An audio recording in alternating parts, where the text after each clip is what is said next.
Chapitre 95 La pendaison du Mogol 17 424, 17 425, 17 426. D'Etcheverry, visite 17 426, nord. Isco se baissa pour poser au sol l'éclat de bois qu'il avait arraché à la planche de son lit. 17 426. Il avait remarqué qu'il avait besoin de répéter 2 ou 3 fois le chiffre pour le mémoriser, l'âge ou l'incertitude. Comment devait-on se comporter face au bourreau? Démarche martiale dans le couloir. D'Etcheverry, à la grille. Tout devait se terminer dans une geôle d'Amsterdam. Isco marchait du matin au soir. Il n'avait pas revu Marcus depuis leur sortie de l'atelier Colvert. Cornelis Van Nuys, milicien de circonstance, ne s'était pas gêné pour malmener celui qui l'avait fait cocu. Comment l'avait-il su? Isco l'ignorait. Cornelis Van Nuys se présenta devant lui. Il n'avait plus le déguisement de milicien bardé d'armes et d'effets et adoptait l'allure stricte des marchands calvinistes. Il faut que je vous présente des excuses. Nous vous avons fait patienter et dans votre condition ce doit être éprouvant. Van Nuys présentait l'avantage d'être facile à lire. Cette politesse annonçait un coup bas. Je voulais discuter avec vous de la façon dont vous souhaitiez être exécuté. Tête tranchée, pendaison, écartèlement, noyade. Les cas d'espionnage nous laissent une certaine liberté, sachant que nous n'y sommes guère habitués. Et vous savez que nous sommes une nation marchande. La satisfaction du client est importante pour nous, quelle que soit la nature du contrat. Les rodomontades de Venise n'avaient pas l'effet escompté. Isco ne pensait qu'à Aslak et Ayla. Il les avait trahis, il ne pouvait plus les protéger. Il avait failli. Pontanus avait le champ libre. « Ah, je vous vois indécis, nota Van Nuys. Soyons honnêtes, je le serais aussi dans votre situation. La lame froide, sale et mal aiguisée de la hache sur le cou, ce tranchant qui pénètre maladroitement la chair, se heurte peut-être à quelque résistance, un os ou un muscle, ralentit la charge, glisse. Je n'ose imaginer que le bourreau doive s'y reprendre à plusieurs occasions. On m'a raconté qu'une fois, un bourreau qui n'était pas dans son jour, de dépit, avait pissé sur la plaie du cou béante d'un malheureux. Oh, une idée. J'exigerai, je m'y engage, à ce qu'on vous mette un chiffon dans la bouche pour étouffer vos cris, afin qu'à la douleur ne s'ajoute pas l'indignité. Vous pourrez partir la tête haute, si j'ose dire. Van Nuys rit tout seul de son bonbon. Isco avait conservé longtemps le souvenir du regard d'Aslak après leur séparation dans le fjord. Le jeune homme l'avait ému. Isco lui avait assuré encore qu'il reviendrait, qu'il ferait son possible pour maintenir les Suédois à l'écart de sa vie, quoi que cela lui coûte. Il le fallait, je le devais à Aslak, comme je le devais à Sankat, comme Pascal me le devait. Qu'avais-je dit encore? Ah oui, la pendaison. Ma foi, méthode éprouvée. Il est rare que la corde fasse défaut. Le gibet sera solide, peut-être du bois rare de nos chères Indes orientales.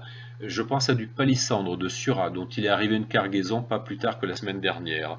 Ça ne manquerait pas de panache. Et tiens, la corde pourrait être en chanvre des berges de l'Indus. Il en est arrivé plein de ballots de tata.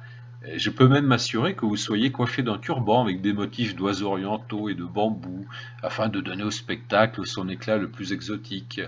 Assurément, votre pendaison marquerait les esprits. En bien, j'insiste, et atténuerait, j'en suis sûr, la désagréable sensation d'étouffement lorsque le chanvre mongol pénétrerait vos chairs, presserait votre glotte, entraverait votre trachée, écraserait votre gorge, provoquant vos soubresauts désordonnés, tandis que vos yeux rouleraient avec une folle incrédulité. Ah, une nouvelle idée afin de ne pas gâcher la fête.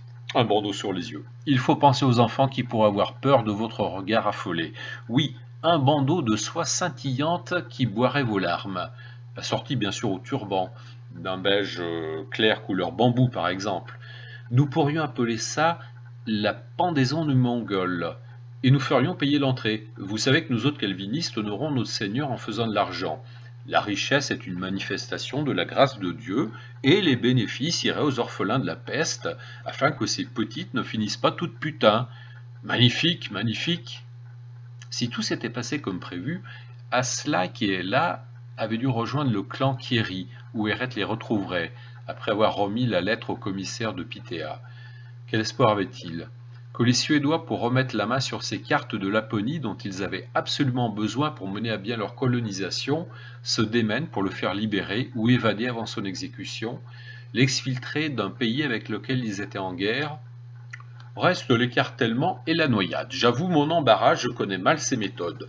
Oh, bien sûr, je peux les imaginer, mais de là à les recommander. La noyade, cela se fait sous l'eau. Il y a un côté caché, comme si on avait honte, qui me dérange. Pas vous? Vous allez me dire, ça fait baptême. Oui, mais quand on part, on veut partir au grand jour, me semble-t-il. Bien sûr, votre choix serait respecté. Quant à l'écartèlement, qu'en dire? Je propose d'emblée le chiffon entre les dents, double épaisseur. Si le conseil en est d'accord, je suggérerais des boules de cire dans vos oreilles afin que vous soyez épargné les craquements lorsque vos articulations se disloqueront. Et évidemment, j'y vois en revanche une sortie spectaculaire.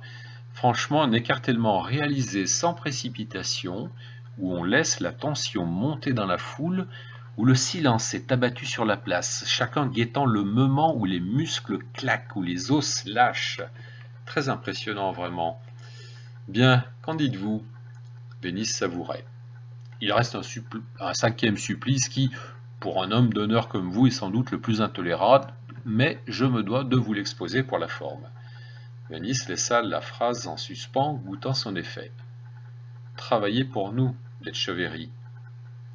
Vénice ne put s'empêcher d'afficher un petit sourire satisfait. Il faut que je vous avoue, avant de poursuivre, que je me suis assuré que vos biens n'aillent pas se perdre dans le néant. Nous, calvinistes, avons horreur que du bon argent, une bonne rente ou une bonne affaire soit gaspillée. Il se frappa des deux mains à plat la poitrine avec la mine réjouie de celui qui a joué un bon tour à un concurrent. Vous avez devant vous l'heureux propriétaire de votre atelier d'Amsterdam.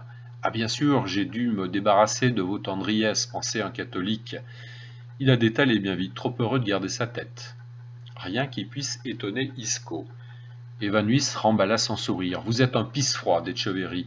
En tout cas, j'ai retrouvé dans les archives de l'atelier des notes du vieux Colvert. Un homme méticuleux. J'ai cru comprendre qu'il avait rêvé d'Asie, mais qu'il avait aussi suivi de près, comme nombre de nos compatriotes, les découvertes de gisements en Suède. Vous savez qu'entre nous, nous la considérons un peu comme notre arrière-cour, notre réserve à métaux. C'est donc pour ça que vous êtes venu? Nous avons arraché quelques informations à votre associé suédois, qui, outre le talent de peintre qu'on lui connaît, a le cuir tendre et la langue bien pendue. J'ai cru comprendre qu'à Stockholm, on s'inquiète du retard pris par l'exploitation des ressources et qu'on lance la colonisation de la Laponie par des paysans afin d'améliorer les infrastructures et le soutien logistique aux mines en déchargeant les Lapons d'un certain nombre de tâches. Et les pasteurs luthériens pousseraient d'autant plus qu'à partir des mines, ils comptent rayonner et évangéliser. C'est astucieux. C'est bien cela? À cela pourrait-il résister longtemps aux forces qui se mettaient en place? Il le fallait. Au nom de ce que Saccard avait porté, Ella et Eret le soutenaient. Puis viendrait le moment où Aslak volerait seul, droit comme l'oiseau du harpon, trouvant son chemin dans le maillage souterrain où les esprits d'en dessous répondaient à ceux d'au-dessus. Les Suédois comptent toujours sur cette riche région pour remplir leurs caisses. Ne pas pouvoir s'appuyer sur une population suffisante les inquiète. On dit que les paysans suédois ont peur de la magie des Lapons. Si les Suédois remplissent leurs caisses, la guerre durera, de braves Hollandais mourront. Si vous voulez conserver la vie, vous allez nous aider, grâce à vos connaissances, à convaincre les paysans suédois qu'ils ont toutes les raisons d'avoir peur de s'installer en Laponie.